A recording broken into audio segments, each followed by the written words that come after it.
संदीप अपने दोस्तों के साथ में हरिद्वार में नहा ही रहा था कि तभी अचानक से उसको पता नहीं क्या मस्ती चढ़ती है और वो अपने दोस्तों को छोड़ करके बहाव की तरफ जाने लगता है और वहां पर मस्ती करने लगता है। तभी संदीप के दोस्त जो होते हैं वो कहते हैं कि भाई इतना आगे मत जा, काफी तेज बहाव है, हम तुझे बचा नहीं पाएंगे, तू बहता हुआ चला जाएगा। लेकिन संदीप मानता नहीं है, वो और भी मस्ती में आगे बढ़ने लगता है। ये सारी चीजें एक लड़की बैठ करके वहां पर देख रही होती है और वो लड़की तभी अचानक से भाग करके आती है और संदीप को कसम दे करके संदीप को वहां से बुलाती है और कहती है कि तुम्हें मेरी कसम है, बहाव की तरफ मत जाओ, वहां पर तुम्हें पता नहीं चलेगा तुम कब बह गए, तुम जल्दी से इधर आ जाओ चैन की तरफ, और चैन की तरफ तुम्हें आकर के यहाँ पर नहाओ। जैसे ही संदीप उस लड़की की तरफ देखता है और उसकी ये बात सुनता है तो संदीप की आंखों से आंसू बहने लगते हैं। संदीप तुरंत सब कुछ छोड़ करके भाग करके आता है और उस लड़की को गले लगा करके बहुत बुरे तरीके से रोने लगता है। ये सारा नजारा संदीप के दोस्त देख करके काफी आश्चर्यचकित रह जाते हैं कि संदीप इस अनजान लड़की को गले लगा करके ऐसे क्यों रो रहा है। और वहां के जितने भी यात्रीगण होते हैं वो भी काफी ज्यादा हैरान हो जाते हैं कि ये लड़का लड़की यहाँ पर क्या कर रहे हैं आखिर,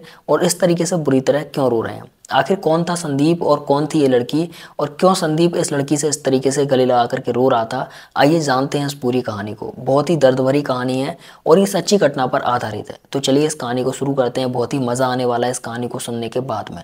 उत्तर प्रदेश के बरेली शहर में रहने वाला संदीप नाम का लड़का अपने दोस्तों के साथ में अपनी नई कार की पूजा करवाने के लिए हरिद्वार पहुंचता है और वहां पर स्नान करने के लिए जाने लगता है। जैसे वो कार पार्किंग में लाता है और अपने दोस्तों के साथ स्नान करने के लिए जा रहा होता है, तभी अचानक से कुछ लोग, कुछ बच्चे होते हैं उसके पास आ जाते हैं, कुछ महिलाएं भी होती हैं और उससे कहने लगती हैं कि भैया फूल ले लो, टीका लगवा लो, इस तरीके से कहने लगती हैं। तभी एक लड़की होती है और उसका नाम होता है विनीता। वो लड़की आती है और संदीप के दोस्तों से कहने लगती है कि भैया हमारे पास से फूल ले लो, ये फूल बहुत ही सस्ते हैं और इन फूल को हरिद्वार में चढ़ाने से आपको आशीर्वाद मिलेगा, आपकी मनोकामना पूरी होगी। संदीप जो होता है वो आगे चल रहा होता है और संदीप के जो दोस्त होते हैं वो संदीप से पीछे होते हैं। तो विनीता जो होती है वो अपनी फूल की डलिया उठाती है और डलिया उठा करके संदीप के दोस्तों को फूल की मालाएं देने लगती।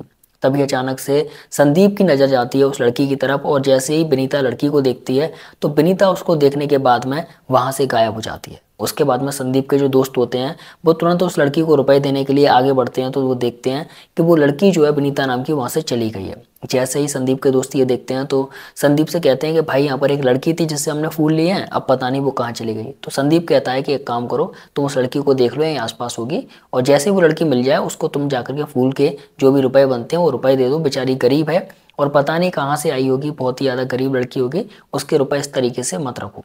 तो संजीव के जो दोस्त होते हैं वो उसको देखने लगते हैं और उसको फूल के रुपए देने की कोशिश करने लगते हैं, लेकिन वो लड़की काफ़ी देर तक ढूंढने पर नहीं मिलती है। इधर संदीप ने जब उस लड़की को देखा था तो संदीप के दिमाग में कहीं ना कहीं ये टेंशन चलने लग गई थी कि ये लड़की जो है इसको मैंने पहले कहीं देखा है। तो संदीप की आंखें भी उस लड़की को इधर उधर देखने लगती हैं और सोचने लगती हैं कि इस लड़की को मैंने पहले कहीं देखा है। संदीप बार बार उस लड़की को देखने की कोशिश करता है लेकिन वो फूल बेचने वाली लड़की कहीं पर भी नहीं दिखती है। उसके बाद में संदीप के दोस्त भी काफ़ी ढूंढते हैं उसको, लेकिन वो लड़की कहीं पर भी नहीं दिखती। तभी संदीप और संदीप के दोस्त वहां से चले जाते हैं और वो जाकर के स्नान करने लगते हैं, नहाने लगते हैं। तभी अचानक से संदीप जो होता है वो अपने दोस्तों को छोड़ करके बीच के बहाव में जाने लगता है और वहां पर जाकर के नहाने की कोशिश करता है, मस्ती करने लगता है और वहां पर डुबकी लगाने लगता है। लेकिन वहां का बहाव काफ़ी तेज होता है तो संदीप के दोस्त कहते हैं कि भाई इतना आगे मत जा, अगर तू इतना आगे जाएगा तो हम तुझे बचा नहीं पाएंगे, और तू वहां से इधर आ जा, इधर आकर के नहा ले आराम से, तुझे अगर कोई भी दिक्कत हो रही है तो तू हमारे साथ में नहा ले, लेकिन उधर मत जा, काफ़ी ज़्यादा बहाव है। तभी संदीप के जो दोस्त होते हैं वो संदीप को काफ़ी समझाते हैं लेकिन संदीप नहीं मानता, वो और मस्ती करने लगता है। लेकिन ये सारी चीज़ें विनीता एक तरफ बैठ करके देख रही होती है छुपके से, क्योंकि विनीता जो थी वो संदीप के सामने नहीं जाना चाहती थी। संदीप के दोस्त संदीप को बहुत समझाते हैं लेकिन संदीप के बिल्कुल समझ में नहीं आती है और वो बहाव की तरफ बढ़ता ही रहता है और वो मस्ती में अपने दोस्तों से काफ़ी मजाक मस्ती करने लगता है। लेकिन ये सारी चीज़ें एक लड़की जिसका नाम विनीता था और जो कि फूल बेच रही थी वो सारा का सारा कुछ दृश्य देख रही थी एक तरफ बैठ करके। तभी अचानक से वो भागती हुई आती है और संदीप को कसम देती है कि तुम्हें मेरी कसम है, तुम इतना आगे बहाव में मत जाओ, नहीं तो डूब जाओगे और तुम्हें कोई नहीं बचा पाएगा। तुम्हें मेरी कसम है, तुम वहां से इधर आ जाओ चैन की तरफ और चैन की तरफ आकर के नहाओ। वो लड़की जो होती है उसकी आंखों में काफ़ी आंसू होते हैं और उसकी आवाज़ भी एकदम ऐसी होती है जैसे कि उसकी आवाज़ में काफ़ी दर्द हो। संदीप के दोस्त जैसे ये चीज़ देखते हैं तो वो तो कहते हैं ये तो फूल वाली है जिससे हमने फूल लिए थे।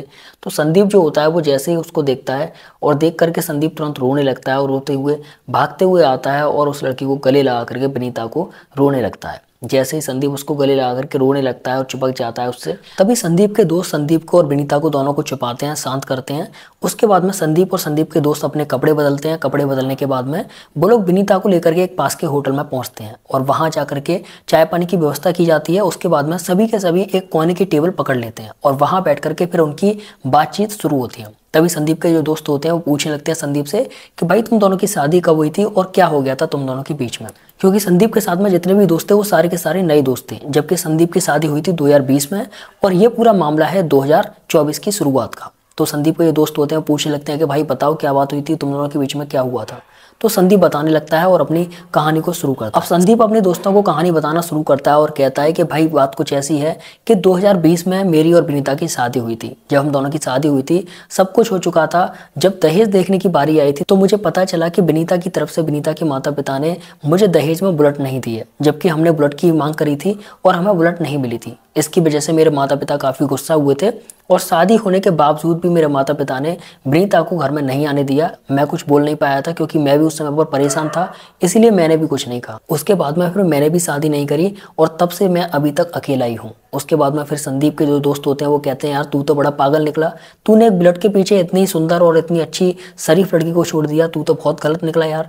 तेरे में इतनी भी बुद्धि नहीं है कि तुझे अपनी बीवी के बारे में सोचना चाहिए था, कुछ नहीं सोचना चाहिए था। तू जो है 1000 बुलेट ले सकता था अगर तू उसके साथ में रहता और उसके साथ रह करके तू मेहनत करता। तो अब देख तेरी क्या हालत है, बेशक तेरे पास पैसा है लेकिन आज तू अकेला है, अपने गमों को छुपाता फिर रहा है और तेरी ना कहीं और शादी हुई है और ना तू कहीं और शादी करना चाहता है। तो उसके बाद में संदीप जो होता है वो काफ़ी ज़्यादा सैड हो जाता है, उदास हो जाता है। फिर संदीप जो होता है वो कहता है कि विनीता अब तुम बताओ कि तुम 4 सालों से क्या कर रही हो और किस तरीके से अपनी ज़िंदगी को काट रही हो।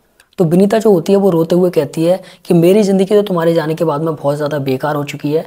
मेरे पिताजी जो हैं वो भी गुजर चुके हैं, मेरा जो बड़ा भाई था वो भी गुजर चुका है, मेरे घर में सिर्फ 2 बहन और मेरी माँ है और मुझे अपनी दोनों बहनों की शादी भी करनी है। इसीलिए मैं ये फूल का काम कर रही हूँ और फूल का काम करके मैं जो है हरिद्वार में सुबह आती हूँ, शाम को जाती हूँ यहाँ से, सुबह 5 बजे के आसपास आकर के शाम को 8-9 बजे मैं घर पर जाती हूँ और जितने भी फूल मेरे बेचते हैं उन सभी से कुछ हमारा घर का गुजारा चल रहा है और बाकी कुछ रुपए हम जोड़ रहे हैं ताकि हम अपनी दोनों छोटी बहनों की शादी कर दें। जब संदीप ये चीज़ सुनता है विनीता के मुंह से तो संदीप की आंखों से आंसू आने लगते हैं, क्योंकि संदीप सोचने लगता है कि विनीता अपने लिए छोड़ करके अपने परिवार के लिए इतना सब कुछ कर रही है। उसके बाद में संदीप के जो दोस्त होते हैं वो संदीप को बहुत समझाते हैं, बातचीत करते हैं और कहते हैं कि भाई अब तू मान जा, अब तू भाभी को अपने घर ले चल, अब तू अपनी ज़िंदगी क्यों बर्बाद कर रहा है, ऐसी बुलेट तू 1000 ले सकता है अगर तू भाभी के साथ रहेगा और भाभी तेरे साथ रहेंगी तो। उसके बाद में संदीप जो होता है वो सबसे पहले तो विनीता के घर पर जाता है, विनीता की माँ से और छोटी बहनों से मिलता है और उसके बाद में बाकायदा संदीप की खातिरदारी होती है ससुराल में। और उसके बाद में विनीता को संदीप को दोनों को विदा कर दिया जाता है।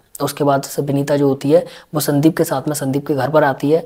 इधर संदीप के माता पिता जो थे वो भी काफ़ी बूढ़े हो चुके थे और काफ़ी परेशान भी थे, बीमार भी रह रहे थे, तो इसीलिए वो भी एक्सेप्ट कर लेते हैं विनीता को और उसके बाद में विनीता जो होती है वो संदीप के साथ में रहने लगती है। तो इस पूरी सच्ची घटना में आपने एक चीज़ तो सीख ली होगी कि दहेज के पीछे जो लोग भागते हैं वो कभी भी ज़िंदगी में सुखी नहीं रहते। उनके पास बेशक पैसा तो होता है लेकिन उनके पास पैसे को इस्तेमाल करने के लिए लोग नहीं होते और ना ही उनके पास खुशियाँ होती हैं। तो इस तरीके की वीडियोज़ को और देखने के लिए चैनल को सब्सक्राइब और बेल आइकन को प्रेस जरूर करें ताकि हमारा हौसला इस तरीके से बढ़ता रहे और हम इस तरीके की अद्भुत कहानियाँ आप लोगों के लिए लाते रहें। मिलते हैं अगली वीडियो में, तब तक के लिए bye bye, thank you so much.